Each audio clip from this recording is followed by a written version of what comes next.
الحمد لله وكفى وسلام على عباده الذين اصطفى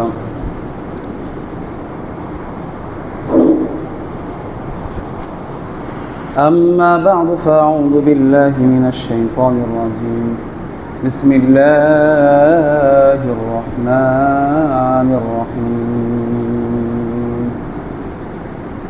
وما محمد إلا رسول قد خلت من قبله الرسل أفإن مات أو قتل انقلبتم على أعقابكم ومن ينقلب على عقبيه فلن يضر الله شيئا وسيجزي الله الشاكرين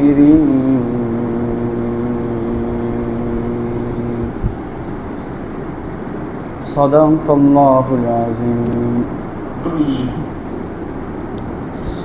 আল্লাহ পাকের লাখো কোটি শুকরিয়া যে রব্বুল আলামিন আমাদেরকে রবিউল আউয়াল মাসের 18 তারিখ 18 কি 19 তারিখ হবে, তো এই জুমার দিনে আসা বসা কোরআন হাদিস থেকে কিছু বলা এবং শোনার তৌফিক দান করেছেন। এজন্য সকলে দিল থেকে প্রাণ খুলে শুকরিয়া জ্ঞাপন করি আলহামদুলিল্লাহ।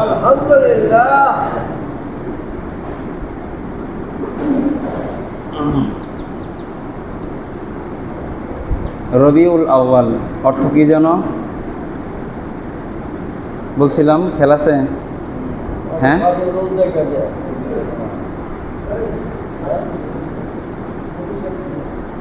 প্রথম বসন্ত। রবিউল আউয়াল মানে কি? প্রথম বসন্ত। তো যাই হোক, আমরা সকলে এদিকে দেই, জানলাগুলো একটু খুলে দেই। দুর্গন্ধ আসে কি? খুলে দিলে তাহলে একটু আলো আসে, আর যদি দুর্গন্ধ আসে তাহলে থাকবা।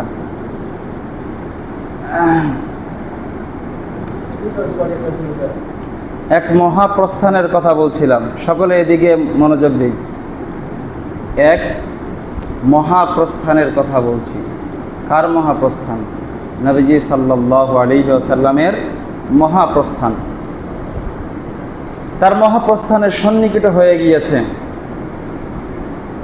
প্রথম আল্লাহ তাআলা নবী মুহাম্মদ সাল্লাল্লাহু আলাইহি ওয়াসাল্লামকে এইভাবে জানান দেন যে আপনার মহাপ্রস্থান সন্নিকটে, সময় হয়ে গিয়েছে।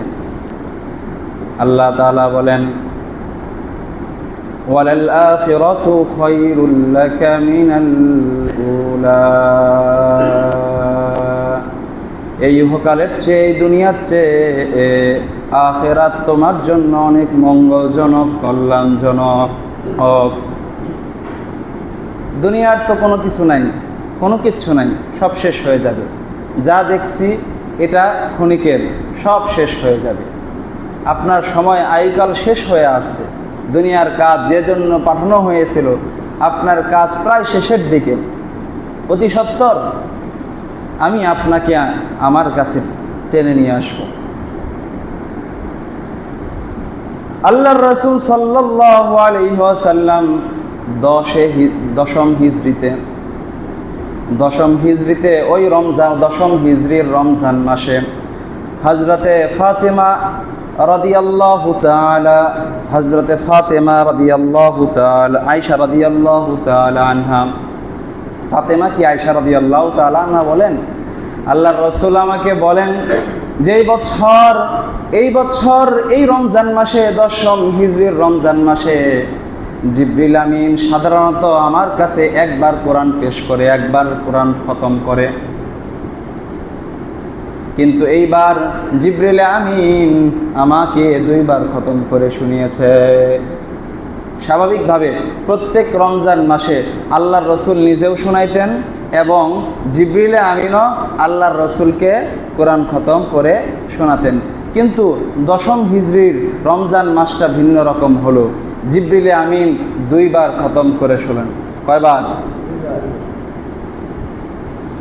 এই মহাপ্রস্থানের আভাস দেওয়ার জন্য আল্লাহ তাআলা এইভাবে জিবরিল আমিনের মাধ্যমেও তিনি আভাস দিয়ে দিলেন যে আপনার মহাপ্রস্থান, আপনার গন্তব্য আমার নিকট, এই গন্তব্যটা, এই সফরটা খুব সন্নিকটেই। আল্লাহর রাসূল সাল্লাল্লাহু আলাইহি ওয়াসাল্লাম বুঝে ফেলছেন। কয় মাস আগে করছেন? 6 মাস আগে থেকে আল্লাহর রাসূলকে এই মহাপ্রস্থানের কথা আভাস দিয়ে দিয়েছেন আল্লাহ তাআলা। আল্লাহর রাসূলও বুঝতে পারছেন যে মহান রফিকে আলার পক্ষ থেকে ডাক এসে গিয়েছে, আমার ওই মহান রফিকে আলার সাথে মিলতে হবে।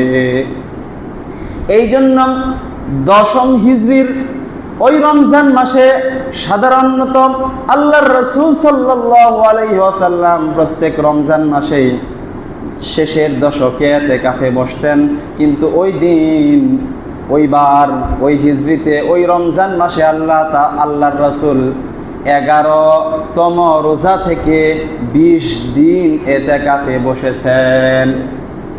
কেন? আল্লাহর রাসূলও বুঝতে পারছেন আমার মহান রফিকে আলা থেকে ডাক এসে গিয়েছে খুব সন্নিকটে। ঠিক এরকম ভাবে এরপরে রমজান চলে গেল।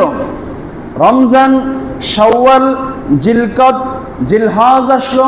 জিলহজের 10ম তারিখে সূরাতুন নাসর অবতীর্ণ হওয়ার মাধ্যমে আল্লাহ তাআলা আরো জানিয়ে দিলেন, ইযা জাআ নাসরুল্লাহি ওয়াল ফাতহ ওয়া রাআইতান নাসা ইয়াদখুলুনা ফী দীনিল্লাহি আফওয়াজা ফাসাব্বিহ বিহামদি রাব্বিকা ওয়াস্তাগফিরহু ইন্নাহু কানা তাওয়াবা। সূরাতুন নাসর,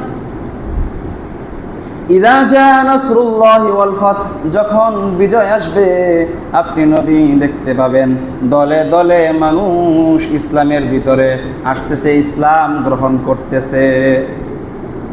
তাহলে কি মানুষের বুঝ এসে গেছে ইসলাম সত্য, ইসলাম যে সঠিক, এটাই একমাত্র ধর্ম দুনিয়ার উপর, সঠিক ধর্ম, এটা বিজয় লাভ হয়ে গেছে। ইযা জাআ আল ফাতহ, কিসের ফাতহ? ইসলামের বিজয় এসে গেছে। ইসলামের বিজয় যেহেতু আইসে গেছে, ইসলামের জয় জয় অবস্থা যেহেতু আইসে গেছে, ইসলাম যেহেতু কায়েম হয়ে গেছে, মানুষ এখন ইসলাম বুঝে, দিন বুঝে, আল্লাহ বুঝে, কোরআন বুঝে, তাহলে এখন নবীর দরকার আসেনি? নবীর কাজ তো শেষ। এই সূরা শুনে হযরতে ইবনে আব্বাস রাদিয়াল্লাহু তাআলা আনহু কান্না করে দিয়েছিলেন। তিনি বুঝতে পারছেন, রাইসুল মুফাসসিরিন তিনি, কেন তার সময় শেষ।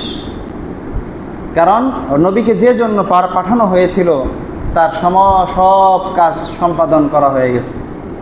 তাহলে দরকার আছে? আর কোনো দরকার নেই। এর আগে জিলহজ মাসের 10ম হিজরির জিলহজ মাসের 9 তারিখে আল্লাহ তাআলা আরাফাতের ময়দানে এই আয়াতটা নাজিল করে দেন, আল-ইয়াউমা আকমালতু লাকুম দীনাকুম ওয়া আতমামতু আলাইকুম নি'মাতি ওয়া রাদিতু লাকুমুল ইসলাম দীনা। আল-ইয়াউমা আকমালতু লাকুম দীনাকুম, আজ আমি তোমাদের দিনকে পরিপূর্ণ করে দিলাম। দিন যেহেতু পরিপূর্ণ হয়ে গেছে, যার মাধ্যমে দিন এসেছে, তাহলে এখন তার আর দরকার আসেনি? হ্যাঁ, দরকার নাই তো। কারণ কোরআন কে আনছেন? কোরআন আমাদেরকে কে এনে দিছেন? নবীজি সাল্লাল্লাহু আলাইহি ওয়াসাল্লাম। দিন এখন পরিপূর্ণ হয়ে গেছে, পুরা দিন আল্লাহর রাসূলের মাধ্যমে এসে পড়েছে, তাহলে দায়িত্ব শেষ। এর মানে কি? এর মানেও আল্লাহ তাআলা আরো গুরুতরভাবে জানান দিচ্ছে যে আপনার প্রস্থানকাল আগের চেয়েও এখন অনেক সন্নিকটে, খুবই সন্নিকটে। দিন পরিপূর্ণ হয়ে গেছে, ইসলাম জয়যুক্ত হয়ে গেছে, দিনও পরিপূর্ণ হয়ে গেছে, ইসলাম বিজয় লাভ করছে।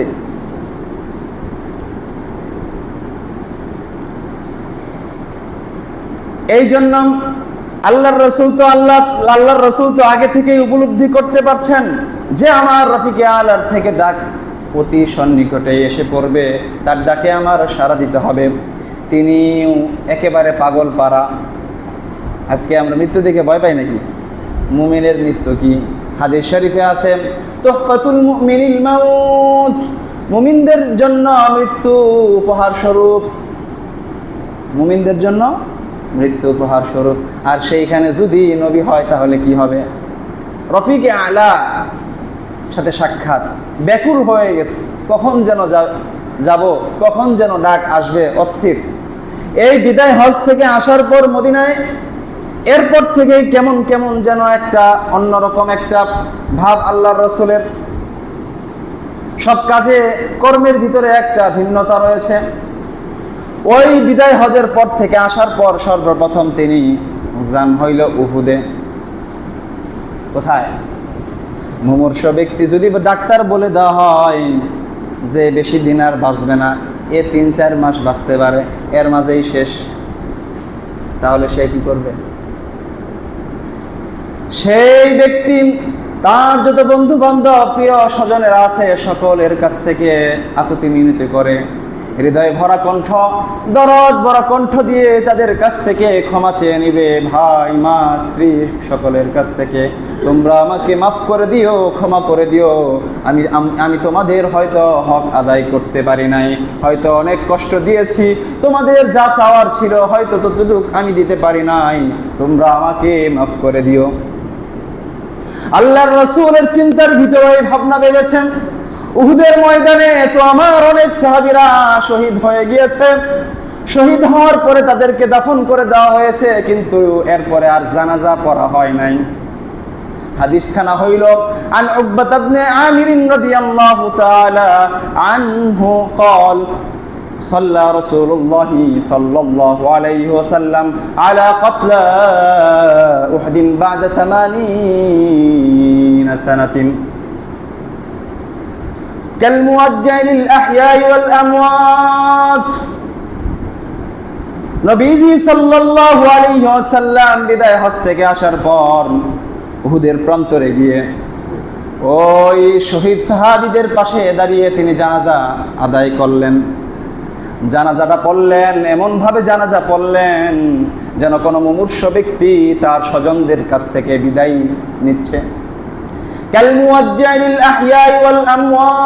মৃত জীবিত স্বজন সকলদের থেকে যেন বিদায় আহ্বান নিচ্ছে, এমন ভাবে তিনি জানাজা পড়লেন।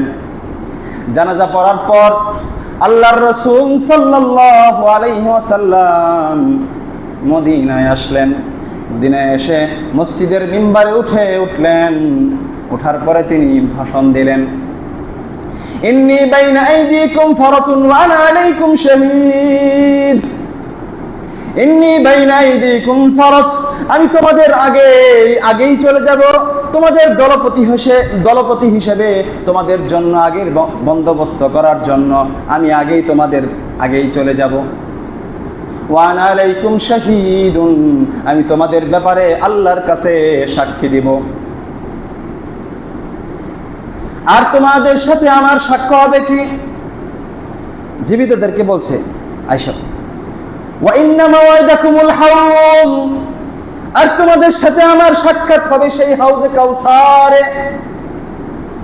সাধারণ কোনো ব্যক্তি বলছেন না, নবী মুহাম্মদ যেই নবীর কারণে, যেই রসুলের কারণে এক একটা সাহাবী জান দিতে প্রস্তুত আছে, তার একটা না এক একজন সাহাবীর যদি 100টা 1000টা যদি উজান থাকতো এই নবীর জন্য জান দিতে প্রস্তুত ছিল। এই সাহাবীরাদেরকে সামনে রেখে এই রকম বিদায়ী সম্ভাষণ নবী মুহাম্মদ সাল্লাল্লাহু আলাইহি ওয়াসাল্লাম দিচ্ছেন, তোমাদের সাথে আমার দেখা হবে হাউজে কাউসারে। ওয়া ইন্নী লাআনজুরু ইলাইহি মিন মাকানি হাদা, আর আমি ওই হাউজে কাউসার এইখানে থেকে দেখতে পাচ্ছি। আল্লাহ তাআলা সমস্ত পর্দা উন্মোচন করে দিয়ে আল্লাহ তাআলা রাসূল সাল্লাল্লাহু আলাইহি ওয়াসাল্লামের দৃষ্টিতে চোখের সামনে হাউজে কাউসার মুবারক খানা তুলে ধরেছেন। ওয়া ইন্নী ক্বাদ উতীতু, আল্লাহর রাসূল সেই ভাষণে আরো বলেন, ওয়া ইন্নী ক্বাদ উতীতু মাফাতিহা খাযাইনিল আরদ, পৃথিবীর সকল ধনভাণ্ডারের চাবি আমি রাসূলকে দিয়ে দেওয়া হয়েছে। ওয়া ইন্নী লাস্তু আখশা আলাইকুম আন তুশরিকু বাদি, আমি তোমাদের ব্যাপারে এই আশঙ্কা, এই ভয় করি না যে আমার মৃত্যুর পর তোমরা শিরকে লিপ্ত হবে। ওয়ালাকিন্নী আখশা আলাইকুমুদ দুনিয়া আন তানাফাসুহা, কিন্তু আমি আশঙ্কা করি এই দুনিয়া তোমাদেরকে গ্রাস করে ফেলবে, এই দুনিয়ায় তোমরা মত্ত হয়ে যাবে। কিসের ভাষণ? শেষ উপদেশ হিসাবে বললেন, আমি বিশ্বাস করি না, আমি ভয় করি না যে তোমরা দুনিয়ার এই শিরকে পতিত হয়ে যাবে, কিন্তু আশঙ্কা হলো তোমরা দুনিয়ার এই মত্ততা ভোগ বিলাসে পড়ে যাবে, এই জন্য দুনিয়া থেকে সাবধান। এটা কবে হইল? জিলহজ মাস, না? জিলহজ মাস বিদায় হজের পরে এখানেই করছেন আল্লাহ রসুল, এরপরে এখানে ভাষণ দিচ্ছেন। জিলহজ মাস চলে গেছে, জিলহজ মাসের পরে কি আছে? মুহররম মাস, নতুন একটা বছর আসলো, 10ম হিজরি চলে গিয়েছে, 11তম একাদশ হিজরিতে পা রেখেছে। একাদশ হিজরির মুহররম চলে গেল। সফরের শেষ বুধবার আল্লাহর রাসূল সাল্লাল্লাহু আলাইহি ওয়াসাল্লাম হযরতে মাইমুনা রাদিয়াল্লাহু তাআলা আনহার ঘরে অসুস্থ হয়ে গেলেন, হালকা অসুস্থ হয়ে গেলেন। এই অসুস্থ হওয়ার পর পরবর্তী 5 দিন সোমবার পর্যন্ত পর্যায়ক্রমে একে একজনের ঘরে ঘরে তিনি অবস্থান করলেন। নিয়ম অনুযায়ী একাধিক বিবি ছিল, 9 জন স্ত্রী ছিল, 11 জন তো স্ত্রী মারা গেছেন, 9 জন স্ত্রী ছিল। পর্যায়ক্রমে একে অবস্থান করলেন। যখন সোমবার আসে, ইশতাদ্দা ওয়াজউহু, আল্লাহর রাসূলের রোগ হয়ে গেল, রোগের অবস্থা তীব্র হয়ে গেল, খারাপ অবস্থা ধারণ করল। আল্লাহর রাসূল সাল্লাল্লাহু আলাইহি ওয়াসাল্লাম স্ত্রীদের কাছে অনুমতি চাইলেন, আমার সেবা শুশ্রূষা যেন হযরতে আয়েশার কাছে করা হয়। আয়েশা রাদিয়াল্লাহু তাআলা আনহা থেকে বর্ণিত, তিনি বলেন, লাম্মা ইশতাদ্দা ওয়াজহু, আল্লাহর রাসূল সাল্লাল্লাহু আলাইহি ওয়াসাল্লামের পীড়া রোগ যখন বেড়ে গেল, ইস্তাজানা আজওয়াজাহু, নবীজি সাল্লাল্লাহু আলাইহি ওয়াসাল্লাম তিনি তার স্ত্রীদের কাছে অনুমতি চাইলেন, আইয়ুমাররাদা ফি বাইতি, যাতে করে তার সেবা শুশ্রূষা আমি আয়েশার গৃহে করা হয়। সকল আজওয়াজে মুতাহহারাত অনুমতি দিয়ে দিলেন যে না, আপনার যেখানে ইচ্ছাই সেখানে আপনি অবস্থান করতে পারেন, কোনো সমস্যা নেই। এত দুর্বল হয়ে পড়েছিলেন হযরতে ইবনে আব্বাস আব্দুল্লাহ ইবনে আব্বাস রাদিয়াল্লাহু তাআলা আনহু এবং হযরতে আলী রাদিয়াল্লাহু তাআলা আনহুর কাঁধে ভর করে পা হেঁচড়ে হুজুর সাল্লাল্লাহু আলাইহি ওয়াসাল্লামকে আয়েশা রাদিয়াল্লাহু তাআলা আনহার গৃহে নিয়ে যাওয়া হলো। কি বারে? কোন বারে? সোমবার দিন। সোমবার চললো এইভাবে, মঙ্গলবার ওই অসুস্থতার ভিতরেই কাটলো, বুধবার আসলো, বুধবারের পর বুধবারে মাগরিবের নামাজ আল্লাহর রাসূল পড়িয়েছেন। বুধবার দিন এশারের নামাজের আগ মুহূর্তে,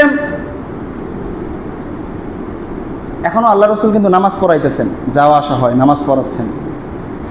বুধবার দিন এশার নামাজের সময় আয়েশা রাদিয়াল্লাহু তাআলা আনহা বলেন, আমাদেরকে হুজুর জিজ্ঞেস করলেন মসজিদের নামাজ কি হয়ে গেছে? কয় না, সকলেই আপনার জন্য অপেক্ষমান। আল্লাহর রাসূল সাল্লাল্লাহু আলাইহি ওয়াসাল্লাম তখন এক গামলা পানি নিয়ে এসে তিনি গোসল করলেন। গোসল করার পর যখন দাঁড়ালেন, তিনি আবার অচেতন হয়ে গেলেন। এরপরে যখন জাগ্রত হলেন, আবার গোসল করলেন, আবার অচেতন হয়ে গেলেন। আবার গোসল করলেন, আবার অচেতন হয়ে গেলেন। এইভাবে তিনবার গোসল করলেন, তিনবারই তিনি শরীর ছেড়ে দিলেন, অচেতন হয়ে গেলেন। তখন তিনি হযরতে আবু বকর সিদ্দিক রাদিয়াল্লাহু তাআলা আনহুকে বললেন, এশার নামাজ তুমি পড়িয়ে আসো।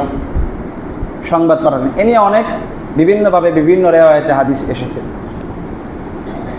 হযরতে আবু বকর রাদিয়াল্লাহু তাআলা আনহু এমন বলল আর চলে গেল, বিষয়টা তা না। হযরতে ওমর রাদিয়াল্লাহু তাআলা আনহুকেও বলেছিলেন। ওমর রাদিয়াল্লাহু, এক রিওয়ায়াতে আছে ওমর রাদিয়াল্লাহু তাআলা আনহু বলেন, না, এই নামাজ পড়ানোর জন্য আপনি সমধিক বেশি উপযুক্ত, আপনিই পড়েন। আবার আরেক রিওয়ায়াতে আছে নবী হযরতে ওমর রাদিয়াল্লাহু তাআলা আনহু যখন আবু বকর সিদ্দিক রাদিয়াল্লাহু তাআলা আনহুর তোষামদে যখন সামনে আসলেন, নামাজ বাঁধবেন, তাকবীর দিবেন, যখন হুজুর সাল্লাল্লাহু আলাইহি ওয়াসাল্লাম হুজরাখানা থেকে শুনতে পাইলেন ওমর রাদিয়াল্লাহু তাআলা আনহুর আওয়াজ, তখন আল্লাহর রাসূল বললেন, না না না, আল্লাহ এবং মুমিনগণ আবু বকরকে ছাড়া অন্য কাউকে মেনে নিবে না। এর মাধ্যমে বোঝা যায় যে নবীজির পরে খেলাফতের দায়িত্ব, ইমামত গ্রহণ করবেন কে? আবু বকর সিদ্দিক রাদিয়াল্লাহু তাআলা আনহু। আল্লাহ রাসূল সাল্লাল্লাহু আলাইহি সাল্লাম অনেকবার অনেক সময় চিন্তা করেছেন তিনি ওসিয়তনামা লিখে দিয়ে যাবেন, খেলাফতের ওসিয়ত, কিন্তু বিভিন্ন কারণে, যেমন এটা হাদিসের ভিতরে আসছে, আল্লাহ তাআলার তাকদীরের উপর ছেড়ে দিয়েছেন। আবার আরেক সময় মনে হয়েছে এই যে এই কথা যে আল্লাহ এবং মুমিনগণ আবু বকরকে ছাড়া অন্য কাউকে মেনে নেবে না, এই কারণে পরবর্তীতে কোনো ওসিয়ত লিখে যান নাই। এক সময় আল্লাহর রাসূল সাল্লাল্লাহু আলাইহি ওয়াসাল্লাম হযরতে আবু বকর, আয়েশা রাদিয়াল্লাহু তাআলা, তার ভাই আব্দুর রহমান ইবনে আবু বকর রাদিয়াল্লাহু তাআলা আনহুমা, এদেরকে ডাক দিয়ে ওসিয়তনামা লেখানোর কথা ছিল, কিন্তু এই কারণে, এইগুলা কারণে, যে কোনো কারণে, এই সমস্ত কারণে আর ওসিয়তনামা লিখে যান নাই। তাহলে এটা কোন কাল ছিল, কিবার ছিল? বুধবার দিন। তাহলে বুধবার দিন কি? আল্লাহর রাসূল মাগরিবের নামাজের সর্বশেষ নামাজ। এরপরে তিনি অসুস্থ, একেবারে গুরুতর অসুস্থ হয়ে গেলেন। আবু বকর রাদিয়াল্লাহু তাআলা আনহুর নামাজ শুরু হলো এশার নামাজ থেকে, বুধবার দিন। আবু বকর রাদিয়াল্লাহু তাআলা আনহু খুব সহজে নেয় না। ইমামতের দায়িত্ব খুব ভারী একটা দায়িত্ব, খুব বড় একটা বোঝা। আমরা খুব সহজেই বলে ফেলি 5 ওয়াক্ত নামাজই তো আমরা পড়ি আর হুজুররা পড়ায়, এই তো নাকি, তাহলে আর কি, 5 ওয়াক্ত নামাজই তো। কিন্তু আমরা বুঝি না, আজকে আমরা বুঝি না দেখে আমাদের এই অবস্থা। কি অবস্থা? ওলামায়ে কেরামকে মূল্যায়ন করতে পারি না। ওলামায়ে কেরামের দেখা যায় মসজিদ, মাদ্রাসা, মসজিদের বেতন হয় খুব 6 থেকে 7 হাজার টাকা, 7 থেকে 8 হাজার টাকা। এটা খুবই দুঃখনীয় বিষয়। আয়েশা রাদিয়াল্লাহু তাআলা আনহা বুঝছিলেন এটা কত গুরুতর। নিজের বাবার জন্য কখনো বলেন না আপনি আমার আব্বারে বললেন যেন আপনার মাকামে, আপনার স্থানে আমার আব্বাকে রেখে যান, এটা বলেন নাই। বরঞ্চ আল্লাহর রাসূল যখন আবু বকরের কথা বলে, তখন আয়েশা রাদিয়াল্লাহু তাআলা আনহা বলেন যে আমার আব্বা আবু বকর নরম দ্বীপ। খুদ্দম মধ্যে বলে না, আরহামু উম্মতি বি উম্মতি আবু বকর, আমার উম্মতের মধ্য থেকে সবচেয়ে রহিম দিলওয়ালা, নরম দিলওয়ালা হইল আবু বকর। এই আয়েশা রাদিয়াল্লাহু তাআলা আনহা বলেন এই নরম দিলওয়ালা মানুষ আপনার ভারী স্থানে এই ভারী বোঝাটা তারে চাপায়া দিবেন না। আজকে আমরা বাংলাদেশের মানুষ বুঝি না, সবই আছে, সবই ঠিক আছে, খালি এইখানে সেই সমস্যা। এজন্য সত্যতা বুঝতে হবে, বাস্তবতা বুঝতে হবে। আর বাস্তবতা বুঝেও যদি এড়িয়ে যায়, তাহলে এটা অবশ্যই জবাবদিহিতে আছে। কি আছে? জবাবদিহিতে আছে। আজকে 5-6 হাজার টাকা, এটা শানে সাহাবার যে চেয়ারম্যান সাহেব আছে, এখন একটা সংগঠন আছে শানে সাহাবা, ইমাম পরিষদের শানে সাহাবার যিনি চেয়ারম্যান, 6-7 হাজার টাকা যারা বেতন দেয়, এটা জুলুম, এরা নির্ঘাত জুলুম ইমাম সাহেবদের প্রতি, এটা নির্ঘাত জুলুম। আমার বক্তব্য না, তারা বড় মানুষ, তারা বলছেন। এজন্য আমরা যারাই মসজিদ পরিচালনা করি, এটা একটা গুরুত্বপূর্ণ জায়গা। ইমানের জায়গা, দিনের জায়গা, দিনই জায়গা, এই সমস্ত বিষয় সুন্দর রাখা দরকার। আল্লাহ তাআলা আমাদেরকে বোঝার তৌফিক দান করুন। যাই হোক, আয়েশা রাদিয়াল্লাহু তাআলা আনহু এত তুষামদি করলেন, এতভাবে আল্লাহর রসুলকে বিরত রাখতে বললেন, কিন্তু না, আল্লাহর রসুলকে বিরত রাখতে পারলেন না। আয়েশা রাদিয়াল্লাহু তাআলা আনহা শেষমেশ এরপরে বললেন, হাফসা তুমি যাও, তোমার আব্বা কেমন যেন আরহামু উম্মতি বি উম্মতি আবু বকর ওয়া আশাদ্দুহুম ফি আমরিল্লাহি উমর। আর ওমর হইল কঠিন লোক, কঠিন মানুষ, এই ইমামতি করতে পারবো, এই পারবো। তুমি একটু হুজুরকে যায় বলো যেন তোমার আব্বা এই দায়িত্ব দেয়। আল্লাহর রসুলকে কাছে যখন হাফসা রাদিয়াল্লাহু তাআলা আনহা পেশ করলেন, তখন তিনি অস্বীকার করলেন আর রেগে বললেন, তোমরা সকলে ইউসুফ আলাইহিস সালামের সহচরদের নেই। ইউসুফ আলাইহিস সালামের সহচরদের কেমন করছিল? ওই রকম।